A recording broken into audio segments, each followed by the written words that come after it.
Bienvenidos, amables televidentes. Signos Vitales. Signos Vitales apunta a una vida más sencilla. En este instante se ha conocido el nuevo jerarca de la Iglesia Católica y yo desde la acera del frente lo saludo y me sorprende mucho el nombre de Francisco, y apunta a Francisco de Asís, un monje, un fraile, que tenía dos características que espero el mundo encuentre, el mundo católico. Saludo a los 1.200 millones de católicos, de los cuales el 60% están en América Latina, para que tengamos como un mensaje no revelado en el nombre de Francisco. Primer mensaje es la austeridad, la sencillez de vida de Francisco de Asís. Y el mundo actualmente, queridos y amables televidentes, yo creo que lo que más le angustia a la gente son las expectativas. Entonces todos los jóvenes hoy día, los niños o los que están en la universidad, pretenden vivir una vida con casa, carro, beca, viajes y diversión. Yo los animo a que tengamos un punto de vista más sencillo y austero. Toda Europa está hablando de austeridad. Los únicos que hablan de prosperidad son los pastores evangélicos de la prosperidad, pero yo me uno al llamado de la austeridad, la vida sencilla. Rico no es el que tiene mucho, sino el que necesita poco. Entonces, el llamado a una vida sencilla como la de Francisco. Y lo segundo es que Francisco de Asís era una persona que amaba la naturaleza. Yo creo que hay otro mensaje, el mensaje de la ecología, un llamado a los 1.200 millones de católicos a una vida de sencillez y a una vida amable con el medio ambiente. Me han pedido que emita un concepto sobre el nuevo jerarca.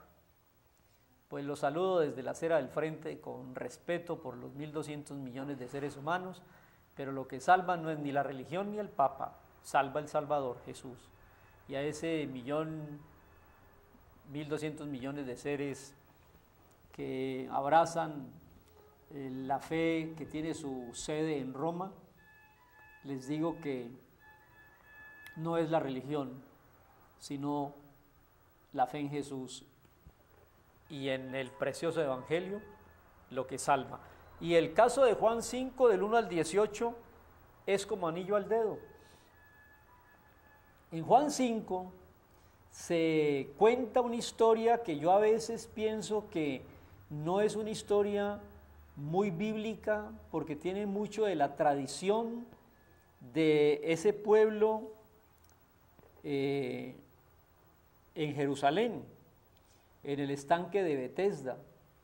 Había una historia que cierto tiempo en una de las piscinas de Betesda las aguas se removían y los primeros que cayeran al agua removida tendrían su milagro. A mí se me hace un poco fuera del contexto bíblico ese tipo de historia. Me parece más que está dentro del contexto religioso del momento. Pero de todas maneras, el que está esperando que se muevan las aguas para tener su milagro, yo le muestro un camino más directo y especial. No espere que se mueven las aguas de la religión, más bien muévase usted a las aguas dispuestas siempre de Jesús y su palabra. Leamos. Hay en Jerusalén un estanque llamado en hebreo Betesda, el cual tiene 5 pórticos. Y mire lo que dice el verso 3. Yacía una multitud de enfermos en ese lugar, ciegos, cojos y paralíticos, que esperaban el movimiento del agua, cosa por demás curiosa. Un ángel dice descendía de tiempo en tiempo, o sea, puede ser que descienda una vez al año o 2 veces al año, de tiempo en tiempo, no siempre. Descendía un ángel, dicen, al estanque y agitaba el agua. Y el que primero descendiera al estanque después del movimiento del agua, quedaba sano de cualquier enfermedad que tuviese. Entonces imagínense ustedes la historia un poco folclórica, macondiana, un estanque que se mueve de pronto, de cuando en cuando, una vez o 2 o 3 veces al año. Y el pobre paralítico no tenía quien lo echara de primero al agua movida y entonces nunca tuvo su milagro. Dice, había allí un hombre que hacía 38 años estaba enfermo y cuando Jesús lo vio acostado, supo que llevaba mucho tiempo así y le dijo, ¿quieres ser sano? Señor, le respondió el enfermo, no tengo quien me meta en el estanque cuando el agua se agita. Y mientras que yo voy, otro desciende antes que yo. Jesús le dijo, levántate, toma tu lecho y anda. Al instante Jesús le dijo eso, el hombre se levantó, tomó su lecho y salió caminando. Era un día sábado, un día de reposo. Entonces los judíos vieron a aquel hombre que había sido sano y lo vieron que cargaba su lecho, su camilla, el día de reposo, y le dijeron, ¿por qué llevas la camilla si hoy es día de descanso? El que me sanó dijo que tomara mi lecho y caminara. Y le preguntaron, ¿quién fue el que te sanó? ¿Y quién te dijo, toma tu lecho y anda? El que había sido sano no sabía que era Jesús, porque ya Jesús se había ido.